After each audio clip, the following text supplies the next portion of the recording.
How to buy Openworld app token. So this token came under the symbol of OWA.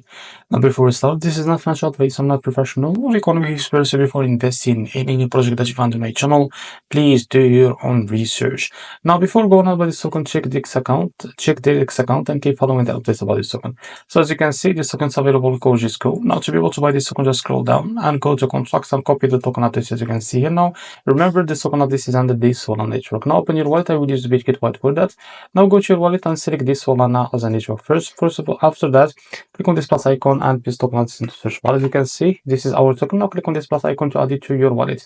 Now that's what you need to do. Just go back to your wallet and keep searching until you find your token that is just added called OWA. Now after that, click on it and here click on swap switch from here. Now from the top you can select the token that you want to buy, for example USDT, and here you can type how much you want to buy. So here you will be able to see how much you receive that token as you can see here. After that, you will click here on swap and you will be able to buy this token on your wallet. So this is how to buy OWA token. If you found it very helpful, please like and subscribe. See you next video.